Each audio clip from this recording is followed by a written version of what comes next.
Assalamualaikum warahmatullahi wabarakatuh.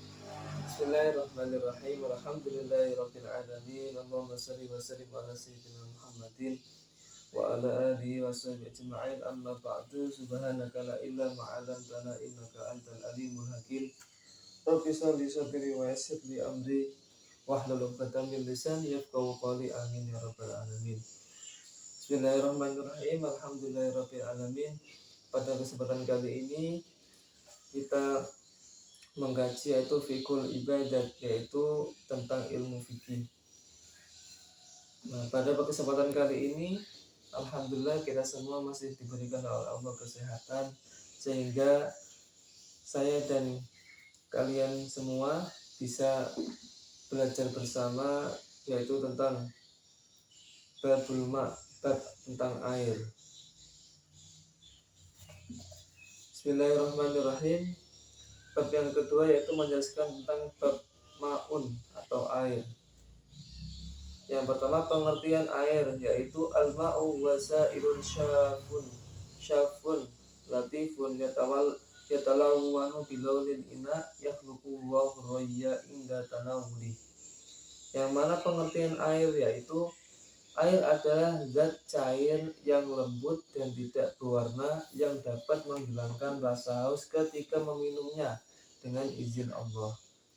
Nah, jadi pengertian dari air sendiri yaitu zat yang cair, yang lembut dan tidak berwarna, warna putih, yang dapat menghilangkan rasa haus ketika meminumnya dengan izin Allah. Nah, itu pengertian air. Nah, kemudian pembagian air. Air terbagi menjadi beberapa bagian dari beberapa segi, yaitu A. Pembagian air dari segi ukuran. Nah, air dari segi ukuran terbagi menjadi dua bagian, yaitu yang pertama air sedikit dan yang kedua air banyak. Nah, jadi dalam segi ukurannya air itu terbagi menjadi dua bagian, yaitu dari bentuk air sedikit dan air banyak. Adapun air sedikit adalah air yang tidak mencapai ukuran 2 kulah. Nah, jadi kalau air sedikit itu air yang tidak mencapai ukuran 2 kulah, dalam kurung dengan ukuran persegi 4 atau kubus. Yang mana 2 kulah itu panjangnya 62,4 cm dikali lebar 62,4 cm dikali tinggi 62,4 cm, atau kalau dibentukkan liter yaitu menampung 245 liter. Nah, jadi panjang, lebar, tinggi itu sama 62,4 cm. Kalau dikalikan semua itu mencapai 245 liter. Nah, itu yang dikatakan air sedikit. Jadi air yang tidak mencapai 245 meter atau 2 kuala itu dikatakan air sedikit. Adapun air banyak yaitu air yang telah mencapai ukuran 2 kula atau lebih. Nah, kalau air banyak itu air yang mencakup 2 kula sampai 2 kula ataupun lebih. Itu 200 sampai 245 liter ataupun lebih. Nah, jadi ketika baiknya itu ketika kita membuat kamar mandi atau jeding di rumah itu usahakan tempat penampungan airnya itu melebihi 2 kula. Karena apa? Karena ketika kita mandi jinabah atau mandi junub atau mandi besar itu harus memakai air yang lebih dari 2 kula. Nah, ketika kita mempunyai bak mandi di dalam rumah yang sangat kecil ataupun memakai bak saja, nah itu nanti ketika kita mandi jinabah itu akan percikannya akan masuk ke dalam bak yang kecil tersebut, yang mana bisa menunjukkan mandi janabah kita itu tidak sah. Maka sebelum kita membuat rumah, kita rancang dulu seperti ini cara membuat kolah itu yang besar sekalian, yang lebih dari 2 kula. Kemudian faedah perbedaan antara air yang sedikit dan air yang banyak dari segi hukum adalah sebagai berikut. Yang pertama, kalau air sedikit atau air yang kurang dari 2 kula itu ketika kejatuhan najis maka air tersebut dihukumi mutanajis walaupun tidak terjadi perubahan pada sifatnya, yaitu pada warna, aroma, dan rasa. Nah, jadi sedikit itu jika kejatuhan najis itu walaupun tidak berubah dari tiga sifatnya, yaitu rasa, warna, dan baunya, itu tetap dihukumi najis atau dikatakan air yang mutanajis, yang terkena najis.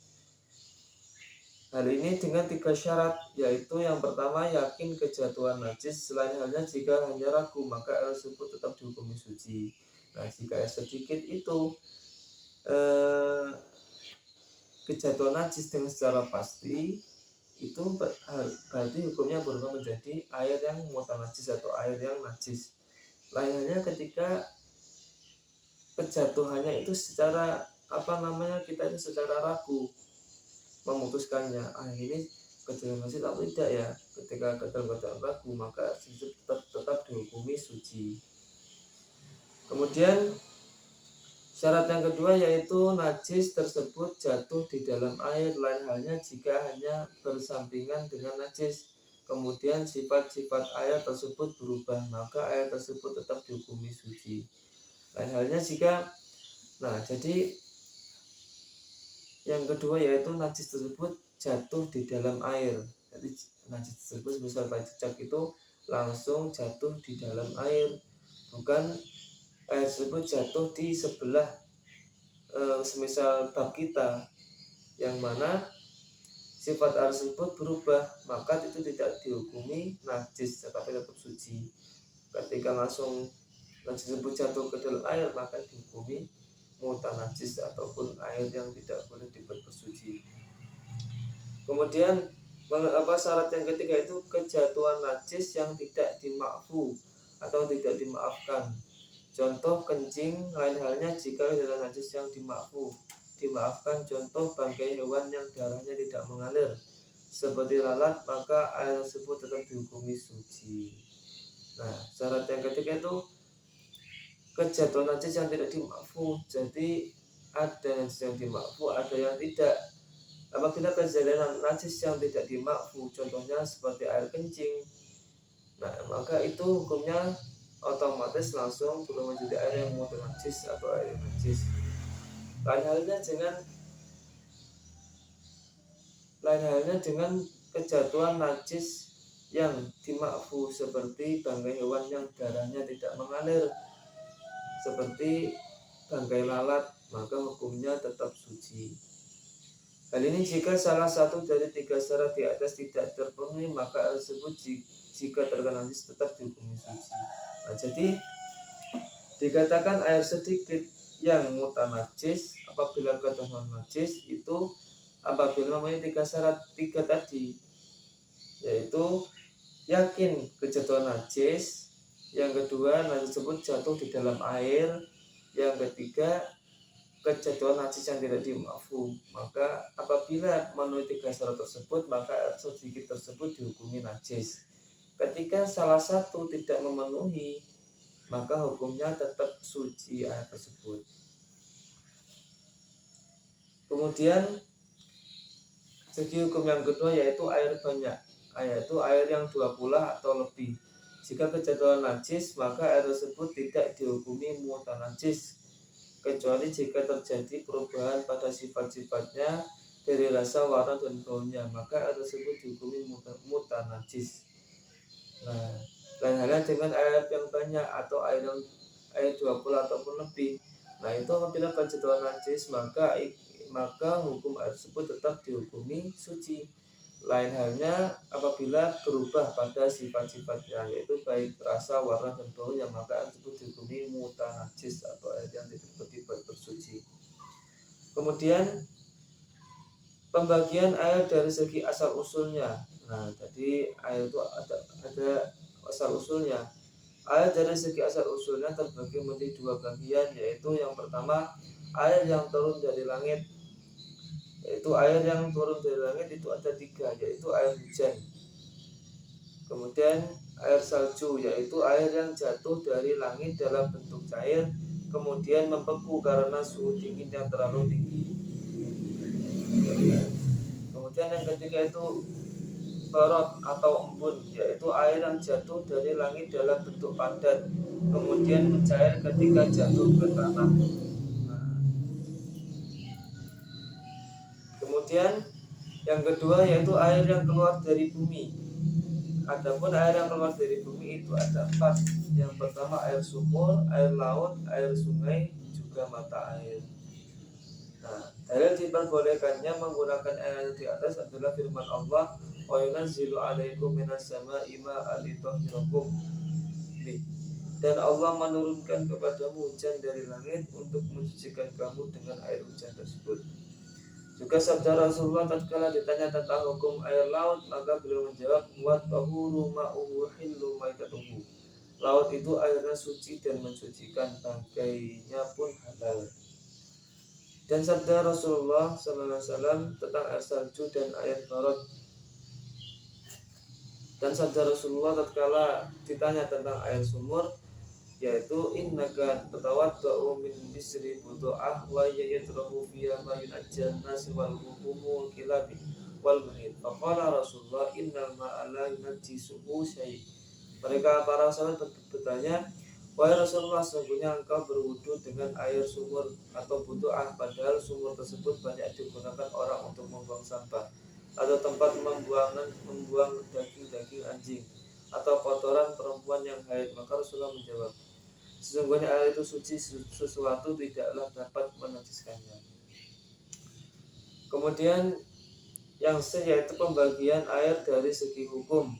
Nah, air dari segi hukum itu terbagi menjadi 3 bagian, yaitu yang pertama air yang suci dan mensucikan atau tahur. Yang kedua yaitu air yang suci akan tetapi tidak mensucikan seperti air mustamal. Yang ketiga air yang najis atau yang terkena najis atau mudah najis. Adapun perincian hukumnya adalah sebagai berikut. Yang pertama air yang suci dan mensucikan atau tahur. Nah, air ini terbagi menjadi 2 bagian, yaitu air yang suci dan mensucikan hukumnya adalah tidak makruh untuk digunakan. Yang kedua air yang suci dan mensucikan akan tetapi hukumnya itu makruh jika digunakan. Hal ini terdapat pada 4 jenis air. Nah, jadi ada air yang suci dan mensucikan tetapi itu dihukumi makruh ketika digunakan untuk bersuci. Yang mana itu terdapat pada 4 jenis air. Yang pertama yaitu air yang terlalu dingin, maka hukumnya adalah makruh digunakan untuk bersuci karena dapat mencegah untuk bersuci secara sempurna dan dapat mengganggu kesehatan badan. Nah, jadi ada air yang suci dan bisa digunakan untuk bersuci, mensucikan, tetapi itu dihukumi makruh, yaitu air yang terlalu dingin. Nah, ketika kita hendak berwudu sholat subuh itu ketika kita hendak wudu untuk sholat, ternyata air tersebut sangatlah dingin sekali, yang mana pergerakan kita ketika kita menggunakan itu dapat membuat tubuh kita sakit, maka itu hukumnya makruh. Yang kedua air yang terlalu panas, maka hukumnya adalah makruh juga digunakan untuk bersuci karena dapat mencegah untuk bersuci secara sempurna dan mengganggu kesehatan badan. Juga air yang terlalu panas itu hukumnya makruh. Yang ketiga air yang keluar dari empat yang pernah diberikan azab oleh Allah SWT. Jadi juga yang dimakruhkan juga itu air yang keluar dari tempat yang diazab, pernah diturunkan azab oleh Allah. Contohnya sumur-sumur kaum Hijr pada perkampungan Nabi Soleh alaihissalam. Itu abarul hijri wa yamada soleh, kecuali sumur Makoh, maka itu boleh. Yang pertama itu tidak dimakruhkan bersuci di sumur-sumur kaum Hijr pada perkampungan Nabi Soleh yang pernah terkena azab.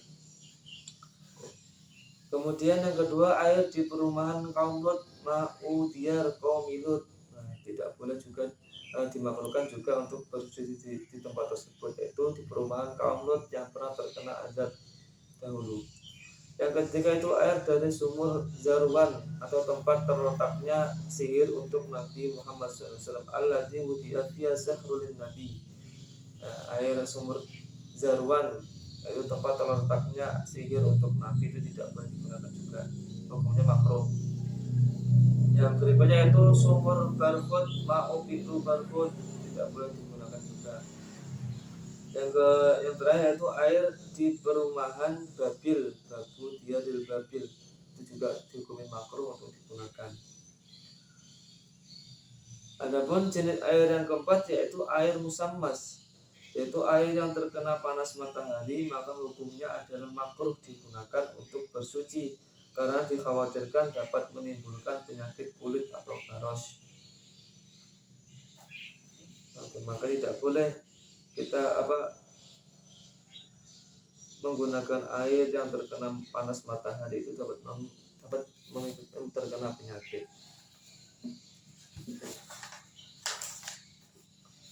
Kemudian syarat-syarat dimakruhkannya menggunakan air musammas ada 9 sebagai berikut. Yang pertama, dapat mengganggu kesehatan badannya jika menggunakan air musammas. Dan halnya jika tidak mengganggu kesehatan badannya, maka hukumnya tidak makruh. Yang kedua, air musammas tersebut digunakan masih dalam keadaan panas. Lain halnya jika telah didinginkan, maka hukumnya tidak makruh. Dan juga makruh digunakan untuk orang yang masih hidup, tidak dihukumi makruh jika digunakan untuk memandikan jenazah. Hal ini menurut pendapat Ibnu Hajar radhiyallahu, sedangkan menurut pendapat Imam Romli, hal tersebut tetap dihukumi makruh baik digunakan untuk orang yang masih hidup ataupun yang telah meninggal. Yang keempat, mangkok penampungan airnya dari besi. Nah, lain halnya jika mangkok tersebut terbuat dari emas atau perak, maka hukumnya tidak makruh. Yang kelima, menggunakan air musammas pada waktu musim panas. Yang keenam, digunakan pada badan. Lainnya jika digunakan untuk mencuci baju, maka hukumnya adalah tidak makruh, kecuali jika baju tersebut dipakai dalam keadaan basah, maka hukumnya menjadi makruh. Yang ketujuh, menggunakan air musammas di daerah yang suhu cuacanya panas seperti kota Makkah, Madinah, Hadramaut maupun Mesir. Yang kedelapan, masih memiliki air selain air musammas, maka hukumnya itu makruh menggunakan air musammas yang mana masih punya air yang bukan air musammas. Lain halnya jika hanya memiliki air musammas, maka hukumnya adalah wajib menggunakan air tersebut untuk bersuci. Kemudian tidak takut timbul penyakit karena menggunakan air musammas, nah, maka itu dihukumi makruh.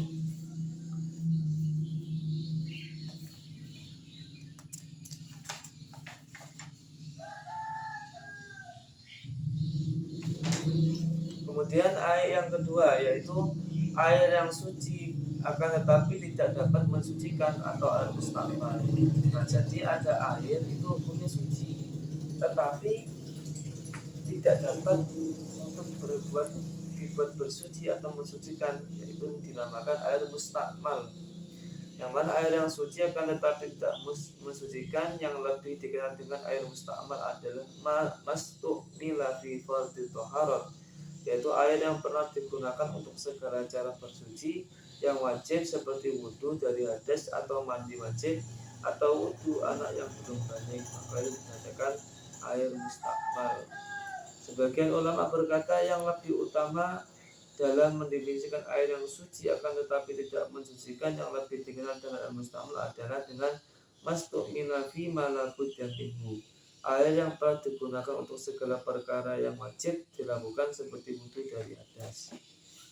Nah, pada 3 masalah berikut ini hukum airnya juga dihukumi dengan air mustakmal, yaitu air yang digunakan untuk wudhu oleh anak yang belum balik, maka itu dikatakan air mustakmal juga. Yang kedua, air yang digunakan oleh seorang istri yang kafirah ketika suci dari darah haid agar dapat berhubungan badan dengan suaminya, maka makruh juga. Yang ketiga, air yang digunakan untuk berwudu oleh seseorang yang bermazhab Hanafi, karena mazhab mereka mengatakan tidak wajib niat ketika akan berwudu. Nah, kemudian air yang suci dan mensucikan akan menjadi air mustakmal dengan 4 syarat. Nah, jadi bisa air yang suci itu menjadi mustakmal atau tidak dapat digunakan untuk bersuci itu dengan 4 syarat. Yang pertama, air itu sedikit, yaitu kurang dari 2 kolah, yaitu kurang dari 245 liter. Dan halnya jika kadar air tersebut banyak 2 kolah atau lebih, maka tidak menjadi mustakmal kecuali jika terjadi perubahan pada sifat airnya. Yang kedua itu air itu digunakan untuk taharah yang wajib, seperti wudhu dari hadas, mandi wajib, atau mencuci najis. Airnya jika digunakan untuk taharah yang sunnah seperti mengulang wudhu ataupun mandi Jumat, maka air tersebut tidak menjadi mustakmal. Yang ketiga, air tersebut terpisah dari badan, lain halnya jika masih di badan, maka air tidak menjadi mustakmal. Yang keempat, tidak niat ikhtiraf atau niat untuk menjadikan tangan sebagai alat untuk mengambil air ketika akan menggunakannya, lain halnya jika telah niat ikhtiraf, maka sisa airnya tidak menjadi mustakmal.